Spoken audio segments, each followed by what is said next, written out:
Hello. So I want to quickly introduce our new speech recognition feature. What we do is we actually recognize speakers' voices. So as you have maybe two or more meetings with the same person, we'll actually be able to label them automatically.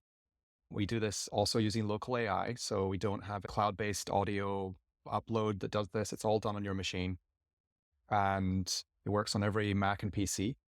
And so what we have is an audio file here, and I'm going to import it. And I'm going to show you how to quickly correct the speakers if they're not quite right.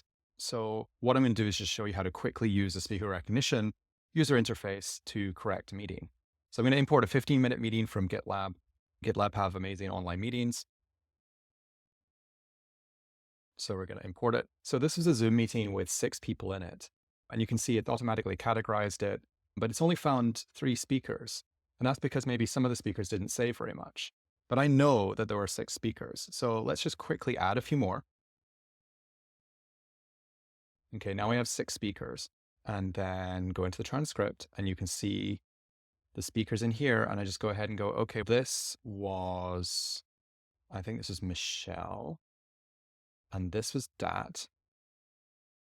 And this was, I think this is Alessio. Okay, and those guys were talking at the beginning of the transcript. And then as I go down, that's all correct. It's all correct. I know that this was someone called, this is Maureen. And then this was Sid. And then finally, this was Ruben. And that's it.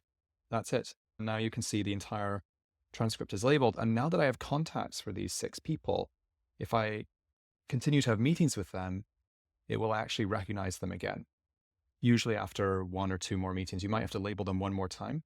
The nice thing is that if it detects that the speech that you're trying to label sounds like them, it will say, hey, this sounds like it might have been Alessio, and then you can quickly select them. If you connect your calendar as well, we'll actually suggest contacts from your calendar, and it starts to get a lot easier. But that was just a simple example of pretty much the most difficult thing you probably have to do, which is add a bunch of speakers and then label them. It's really easy.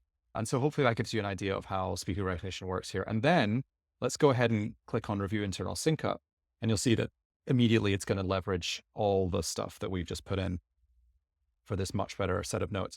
And again, this is like a one-time process, and our AI will continue to learn as you attach speakers to meetings and contacts to meetings. It is a little bit of work to get set up, although we hope we've made it as easy as possible. But going forward, it gets easier and more magical as you use Quill in different circumstances. This was a Zoom meeting, but if I then went and met Alessio in person, it would pick up his voice and etc. So that's really nice.